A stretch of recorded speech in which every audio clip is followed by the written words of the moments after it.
আমরা এখন বাতাস খেতে চলে আসলাম রংপুরে। সুন্দর লাগছে না, লাইটগুলো দুলছে। চলেন রুফটপে যাই। এই এই সাবধান, নিচে সাবধান, তাকান।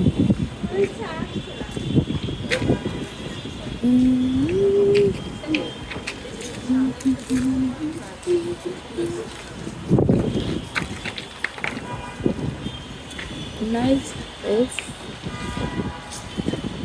এই আমি রাতে আসছি, দিনে কখনো আসিনি।